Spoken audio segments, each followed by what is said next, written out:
Hello everyone, Mahindra ఏంటి వసుని ఇంట్లో నుంచి పంపించేయడం ఏంటి, అసలు ఏం జరిగింది అని తెలుసుకోవాలనుకుంటే ఈ వీడియోని కంప్లీట్ గా చూడాల్సిందే. మహేంద్ర ఓ చోట కూర్చొని రిషిని గురించే గుర్తు చేసుకుంటూ చాలా బాధపడుతూ ఇక డ్రింక్ చేయబోతూ ఉంటే ఇంతలోనే అనుపమ వచ్చి ఆ బాటిల్ని లాగేస్తుంది.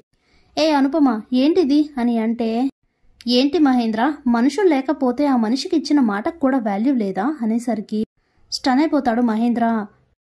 ఏంటి అలా ఆలోచిస్తున్నావు, నేను ఎప్పటికీ డ్రింక్ చేయనని రిషి వసులకు మాటిచ్చావు, మర్చిపోయావా అని అంటే, అప్పుడే అదంతా గుర్తు చేసుకొని, సారీ నాన్న, సారీ రిషి, నువ్వు ఇక నాకు లేవు అన్న బాధలో నీకు ఇచ్చిన మాట కూడా మర్చిపోయి ప్రవర్తించబోయాను అంటూ, చాలా థ్యాంక్స్ అనుపమ, చాలా కరెక్ట్ టైంకి వచ్చి నువ్వు నన్ను ఆపావు, లేదంటే అంటూ బాధపడుతూ ఉంటే అప్పుడే అనుపమ, మహేంద్ర నేను ముకుల్ని కలవడానికి వెళ్ళాను అని చెప్తుంది. అరే అవునా, ఏమంటున్నాడు ముకుల్, అయినా ముకుల్ అనడానికి మాత్రం ఏముందిలే అనుపమ, రిషి ఇలా అవ్వడానికి కారణం కూడా శైలేంద్రనే అయ్యుంటాడు, కానీ ఆ విషయం తెలియకుండా జాగ్రత్త పడతాడు, రిషిని ఎవరిలా చేశారనేది ఇంకా తెలియలేదు మేడం అని చెప్పుంటాడు నీకు, అంతే కదా అని అంటే, కాదు మహేంద్ర, రిషి మనకి దూరం అవ్వడానికి శైలేంద్రకి ఎలాంటి సంబంధం లేదట అనేసరికి స్టన్ అయిపోతాడు మహేంద్ర.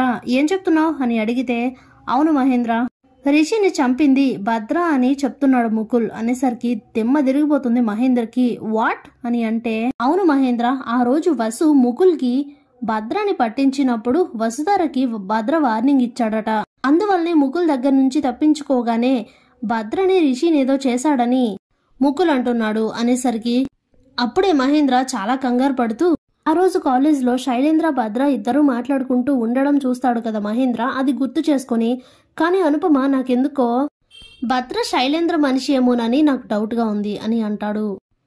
అవును మహేంద్ర, నాకు కూడా అలానే అనిపిస్తోంది, అదే గనక నిజమైతే ఏదో రోజు భద్ర దొరక్కపోడు, శైలేంద్ర ఆగడాలన్నీ బయట పడకుండా పోవు, కానీ మహేంద్ర ఇప్పుడు నువ్వు చెయ్యాల్సింది ఇలా బాధపడుతూ డ్రింక్ చేస్తూ ఉండడం కాదు, ఇప్పుడు మనం చెయ్యాల్సిన ముఖ్యమైన పని ఒకటి ఉంది అని అంటే, ఏంటది అని అడుగుతాడు మహేంద్ర.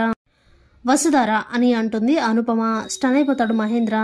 వసుధారకి ఏమైంది అని అంటే, ఏమైందో చూస్తూనే ఉన్నావు కదా మహేంద్ర, రిషి మన మధ్య లేడు అన్న విషయాన్ని అసలు వసుధార జీర్ణించుకోలేకపోతుంది, అలాంటిది ఈ సమయంలో ప్రతి క్షణం మనం తనని చాలా జాగ్రత్తగా చూసుకోవాలి అని అంటే, అప్పుడే మహేంద్ర ఆలోచిస్తూ ఒక్కసారిగా తేరుకొని, అనుపమ, జరిగిన దారుణాలన్నీ మా ఇంట్లోనే జరుగుతున్నాయి, ఇక అది పక్కన పెడితే ఇప్పుడు మనం ఒక పని చేయాలి అని అంటే, ఏంటది మహేంద్ర అని అడుగుతుంది అనుపమ.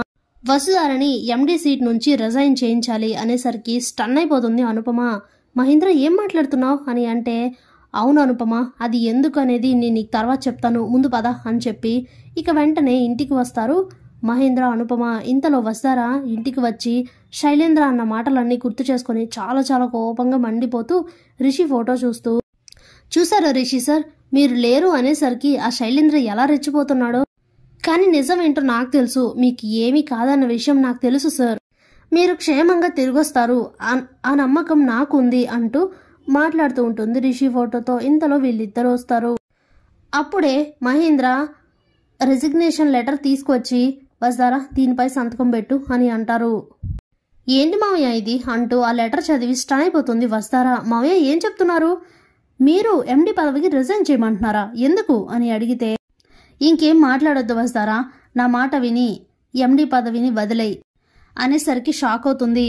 మావయ్య, ఇది నాకు రిషి సార్ అప్పగించిన బాధ్యత, తను తిరిగి వచ్చి తనది ఏ తప్పు లేదు అని ప్రూవ్ చేసి అది రిషి సార్కి అందించాల్సిన స్థానం, అలాంటిది సార్ లేనప్పుడు నేను రిజైన్ చేస్తే ఇప్పుడు ఇంతకాలం కాపాడుకుంటూ వచ్చిన కష్టమంతా వృధా అవుతుంది, ఆ ఎండి పదవి శైలేంద్ర చేతికి వెళ్తుంది, మీరు ఇవన్నీ ఆలోచించే మాట్లాడుతున్నారా అని అంటే, నాకన్నీ తెలుసు వసుధార, ఏం జరుగుతుందో తెలుసు, నేను అన్నీ తెలుసుకునే అన్నీ ఆలోచించే మాట్లాడుతున్నాను, నువ్వింకేం మాట్లాడకుండా రిజిగ్నేషన్ లెటర్ పైన సైన్ చేయి అంటూ చాలా కోపంగా మాట్లాడతాడు మహేంద్ర.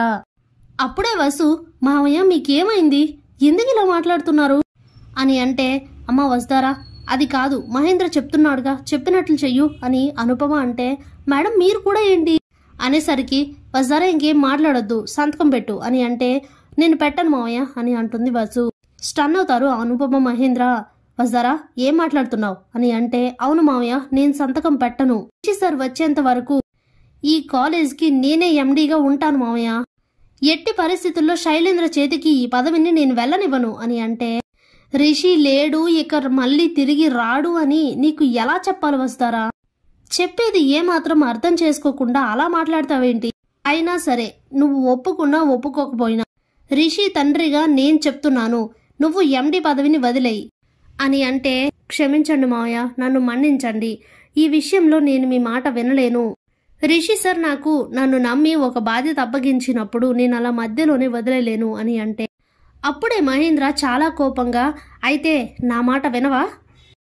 నా మాట వినలేని నువ్వు నా ఇంట్లో ఉండడానికి వీల్లేదు, తక్షణమే బయటికి వెళ్ళిపో అని అంటాడు.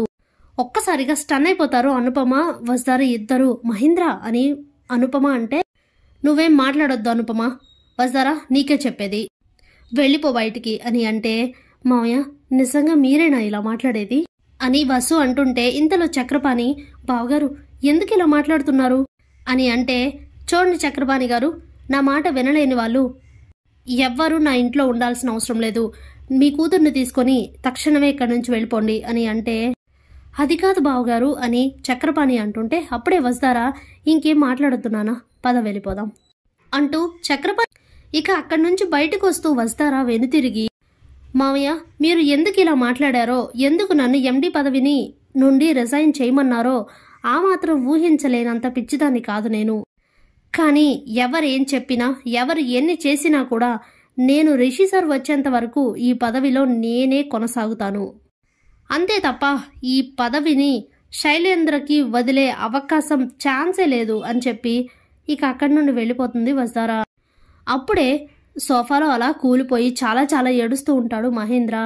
ఇంతలో అనుపమ, ఏంటి మహేంద్ర ఇది, ఎందుకు ఇలా చేసావు, వస్తారని ఎందుకు ఇంట్లో నుంచి పంపించేశావు అని అంటే, నా ఉద్దేశం అది కాదు అనుపమ, ఇప్పటికి కూడా ఎండి పదవి శైలేంద్రకు అందకపోతే చాలా దారుణాలు చేశాడు. జగతిని అలాగే రిషిని ఇద్దరిని మన మధ్య లేకుండా చేశాడు. ఇప్పుడు అనవసరంగా వసుధర అడ్డగా ఉందని తనని కూడా అడ్డం తప్పిస్తే అప్పుడు ఏంటి మన పరిస్థితి?